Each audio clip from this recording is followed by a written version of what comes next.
Jadi beliau lebih mengedepankan aspek balaghah. Saya fikih. Misalnya gini, sama terjemah ini kalau bisa ya hebat, sudah bisa boyong.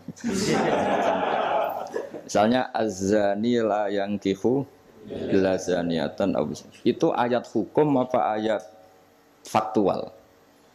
Di ilmu ushul fikih itu diteliti. Kalau ayat hukum berarti maknanya pezina itu enggak boleh nikah kecuali dengan pezina. Pertanyaannya, jenenge zina kok ora kepengin nikah, kepengin kumpul kebo. Mbok ndak usah dilarang ya sudah. Ndak nikah kan memang dari awal sudah kumpul kebo ngapain nikah ya. Jadi kalau diharamkan gunanya apa? Mereka sudah tiap hari kumpul kebo. Apa itu ayat faktual? Maksudnya Allah cerita al-waqi'ah, waqi'atul hal. Kalau dalam ilmu usul fikih, waqi'atul hal itu gini. Jenenge wong zina iku trene ya untuk wong sing padha-padha zania. Kan gak mungkin zanen kenalan mbek hafidhah gitu. Hafidhah kenalan. Jadi karena masa lalunya itu temannya itu ya entuk ya itu. Jadi itu bukan masalah hukum, tapi masalah faktual. Jadi kalau dosen ya untuk dosen kan kira dokter ya untuk dokter kan kira-kira gitulah. Orang itu akan mendapatkan sesuai komunitasnya. Kalau mahasiswa sesuai yang dipacar lah. Orang akan menikah sesuai yang dipacar. Pacar terakhir waduh. Yang dulu-dulu kan gagal. Nah itu bedanya jauh nanti. Kalau itu dianggap ayat faktual maka nggak dianggap nasah mansuh. Tapi kalau itu dianggap ayat hukum, pernah ada hukum bahwa orang yang soleh nggak boleh nikah zania. Terus hukum itu dimansuh oleh ayat wa ankihul ayyama minkum wassolihin min ibadikum wa iman. Oh itu kan nggak bisa selesai. Mbok Sa'rawi, Mbok Imam Suyuti itu tidak akan selesai perdebatan seperti itu. Nah, kalau menurut asbabun nuzul ya mirip iya mirip enggak. Jadi dulu itu sahabat dulu kan punya masa lalu lah. Di antara sahabat itu ada yang punya pacar perempuan cantik, namanya tuh anak.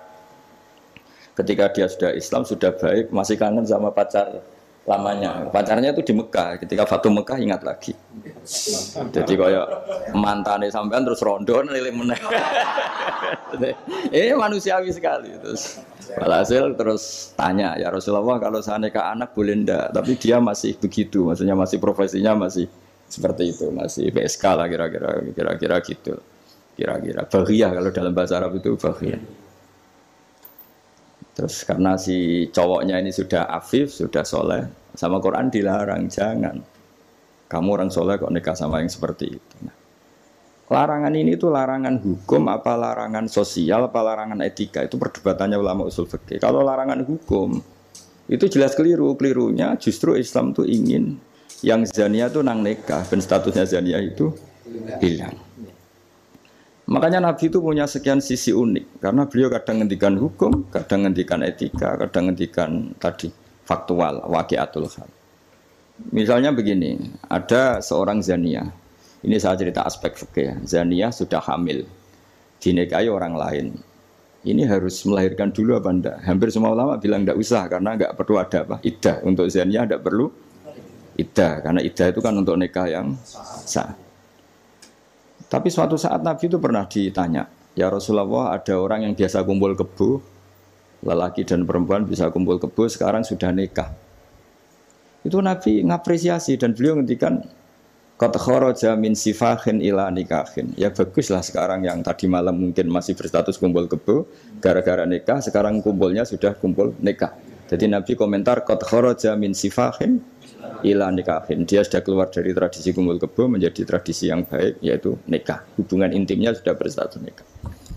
Makanya kita yang kiai itu kalau ada orang minta dikawinkan itu bingung. Bingungnya kalau langsung dikawinkan geger BKUA. Kalau ndak yang nakal loh. Justru kalau kayak Kangkang nggak nakal itu nggak wajib menikahkan sekarang. Nanti 40 tahun lagi ya nggak apa-apa. Tapi kalau orang nakal itu malah harus. Kalau minta dinikahkan sekarang kok kamu ndak mau kan bisa aja malamnya gitu lagi. Padahal kalau kamu mau menikahkan, kumpul malamnya nanti sudah halal ya sudah sah. Tapi kalau kamu tidak nikahkan, kumpul kebo dan kuncinya di kamu karena kamu disuruh. Jadi mau tidak mau terlibat. Makanya kalau dalam hukum mengislamkan orang itu nggak ada boleh waktu jeda. Misalnya ada orang kafir tanya Gus Bak saya syahadatkan. Itu kok saya bilang sudah duduk dulu ngopi dulu. Itu saya ikut murtad. Karena membiarkan dia sekian menit dalam keadaan kafir. Yang saya bisa menghilangkan saat itu juga. Maka harus langsung disahadatkan. Karena ibqa alal kufri, kufrun, menetapkan kekafiran itu, ya nggak boleh saya mandi dulu atau ngopi-ngopi dulu, nggak boleh, harus langsung. Ibarat gini lah, kafir itu kan taruhannya neraka. Ibarat ada orang kecelakaan, kamu pas pakai celana pendek di jalan, kan nggak boleh kamu, tak pakai baju dulu. Sedang dipelindes truk lagi kan, harus langsung. Meskipun Anda dalam kondisi yang tidak sempurna. Nah, resikonya tadi, pas kamu bikin kopi, ternyata orang itu mati. Berarti matinya mati kafir. Yang andai kan langsung kamu talqin syahadat, dia mati Islam. Begitu juga orang yang kumpul kebo minta kamu nikahkan sekarang. Kalau kamu nikahkan maka nantinya sudah kumpul nikah. Tapi kalau enggak, nah tapi kalau orang soleh seperti ini biarin aja nggak apa-apa. Jadi orang soleh itu ya ada resikonya karena sepe tidak mengharuskan nang nikahkan itu.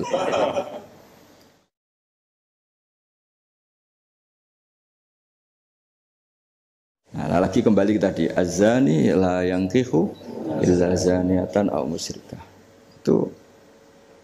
Itu faktual, apa hukum, apa etika. Ya kita mau tidak mau debat karena kita nggak punya pilihan. Ulama ada mengatakan tunasa manso, ada yang anggap itu waqiatul halannya, ya kondisi sosial pasti seperti itu kan. Nah, masa zani misalnya terus akrabnya sama hafidho atau solihah kan kemungkinan itu kecil. Kalaupun akrab ya mungkin yang satu nipu kan, pura-pura ada orang hidung belang kan. Nah itu mau tidak mau itu harus debat seperti itu. Terus kedua, aspek yang sering saya debat dengan Pak Zaini itu aspek bahasa fikih. Bahasa fikih itu menuntut vulgar. Nggak boleh kinayah, nggak boleh persemuan takrif. Kalau bahasa Pak Zaini karena beliau biasa kesusastraan itu lebih halus. Itu memang ya ribet. Ya karena kita sering tidak punya pilihan. Saya ulang lagi, sering tidak punya pilihan. Nggak boleh misalnya zina itu dibahasakan tidur bareng. Nggak boleh. Karena kalau tidur bareng dihukumi zina, berarti orang yang tidur bareng tidak melakukan itu boleh dirajam kan. Itu kalau di fikih harus vulgar. Ada saksi yang menyaksikan itunya masuk sampai dubetel. Saksi ngerti tidur bareng atau berdempetan saja nggak boleh. Jadi ya agak kacau memang bahasa fikih itu mau tidak mau harus vulgar. Nah, resikonya orang-orang etik itu ndak mau. Nah, di sini terus misalnya ada masalah ketika aula mastumun nisa. Aula mastumun nisa itu bahasa sastra apa bahasa beneran gitu. Kalau bahasa sastra berarti Quran itu sangat halus sehingga membahasakan jima itu lamastum. Nah, Ibnu Abbas berpendapat itu, atau kamu hubungan intim sama istri kamu itu membatalkan wudu. Nah, ini yang kelompok-kelompok tertentu berpendapat gitu, makanya untuk batal nunggu hubungan suami istri. Tapi ada ulama mengatakan lamastum memang benar-benar nyentuh, jadi sekedar nyentuh tangan ini sudah batal. Jadi efeknya ini besar. Yang satu bilang lamastum kinayatun anil jima, sehingga untuk mengatakan batal harus nunggu jima. Yang satu ya memang lamisa, memang pegangan saja.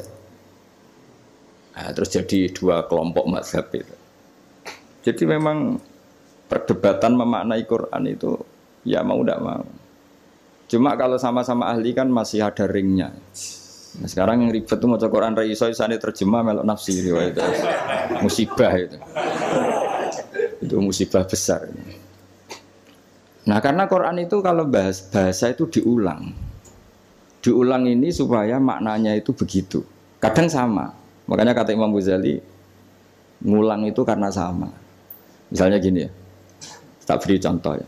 Orang dosa itu pasti punya akibat ke orang lain. Disebut ajroma. Ajroma itu melukai orang lain. Innal ladzina ajromu kanu minal ladzina amanu yadhakun. Tapi nanti digenti. Kalau ajromu ini ditafsir digenti kafaru, karena di belakang digenti fal yaumal ladzina amanu minal kuffar, bukan minal mujrimin. Jadi di depannya pakai kata ajromu, di belakang pakai minal kuffar. Misalnya tadi ada 3 kelompok di akhirat, menerima tangan kanan, menerima buku dengan tangan kanan, kedua dengan tangan kiri. Tapi yang terlalu buruk itu waro adzohri, menerimanya membungkungi yang ngasih. Jadi misalnya kamu malaikat yang ngasih buku, terus lama ya sudah, yang fatal itu ya sudah nerimanya dengan tangan kiri, dia membungkungi Yang ngasih. Jadi sudah ngawur secara etika. Misalnya dipanggil si A sini. Si malaikat tadi orang ini memang bakat buruk. Pas nerima buku itu sudah sangat tidak beretika. Sudah dengan tangan kiri sambil membungkumi. Sehingga malaikat ini semangat ngadapnya ya kumat lah, kumat mangkelnya itu sudah tidak beretik, sudah pakai tangan kiri. Tapi kita yang sopan itu kan menghadap pakai tangan kanan. Ya muni matur nuwun barang menapa.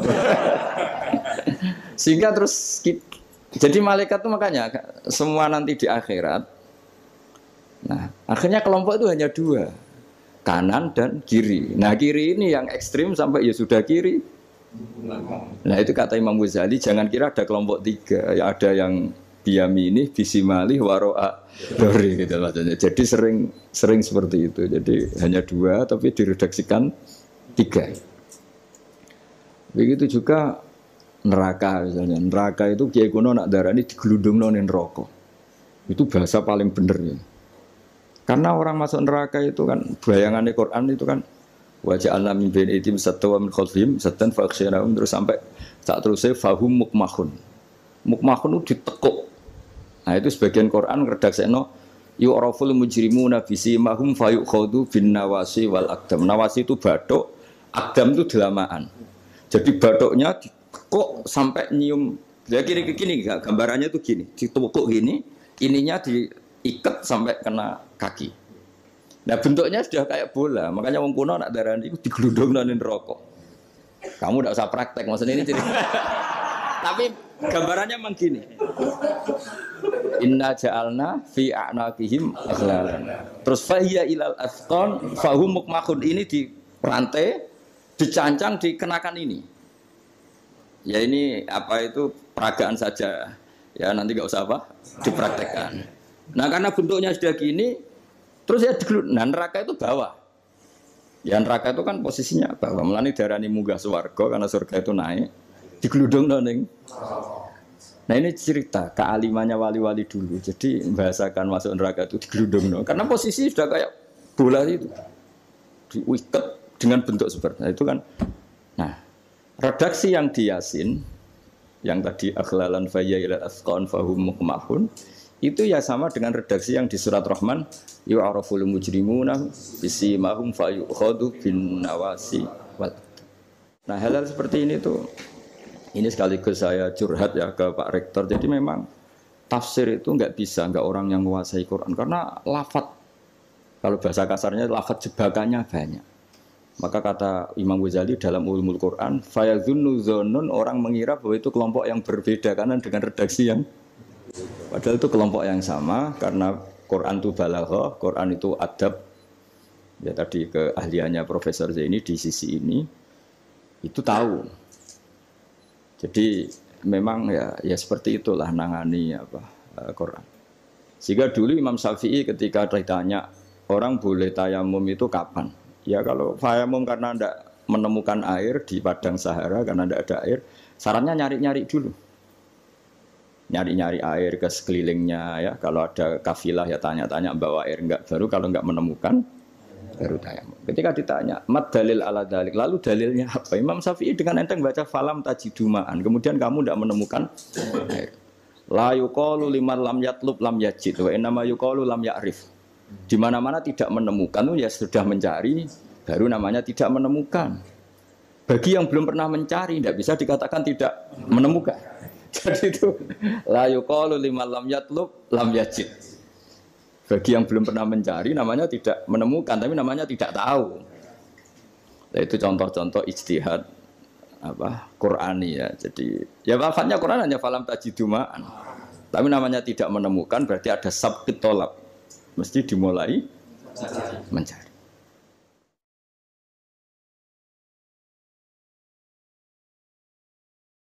Ya, terus berikutnya ini ya acak saja. Enggak sampai 7 ya enggak apa-apa, sekenanya aja. Tapi ini kan curhat susahnya nerjemah. Makanya terjemah itu antar orang alim ya beda, bodoh sama alim tambah beda. Cuma yang satu ngawur lah, yang enggak ngerti ngawur itu kalau tidak tahu kok. Ya, halaman 42. Nah, ini yang masalah kias. Fannasu wa ingkana khoson lakinnahu yasiru aman. Nas itu meskipun waqiahnya itu khusus, lakinnahu yasiru aman. Pada akhirnya menjadi umum. Ya. Menjadi umum itu karena mau tidak mau ada kias. Kias itu analog, napa? Atau pola. Misalnya gini ya, yang dicontohkan di sini misalnya Nabi memang hanya ngendikan layak dil qadi wa khutban. Enggak boleh seorang hakim memutuskan hal-hal yang krusial dalam keadaan apa? Emosi. Khutban itu emosi yang sangat.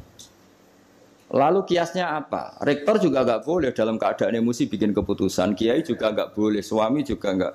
Siapapun enggak boleh. Cuma yang sering bikin keputusan otoritatif itu kan qadi, hakim. Jika Nabi hanya ngendikan al-qadi. Lalu lama mengatakan khutban itu kenapa tidak boleh? Karena orang kalau emosi itu akalnya agak mati waras lah gitu. Lalu itu tidak harus pas emosi ya. Ulama menamakan terlalu syahwat ya nggak boleh, terlalu lapar ya nggak boleh, hakin ngempet nguyah ya nggak boleh, ngempet ngising. Sehingga kata khutban kemudian diganti fi halatin yasu'u khalquhu fiha. Dalam keadaan yang dia nggak begitu normal. Di antara gak begitu normal, terlalu syahwat ya nggak boleh, terlalu emosi nggak boleh, terlalu lapar, lalu nahan kencing, nahan BAB dan sebagainya. Itu lafadz itu wan nasu wa ingkana khoson nas meskipun khusus yaitu Allah Nabi hanya ngendikan khutban, tapi nanti menjadi umum berdasar hukum apa? Kias.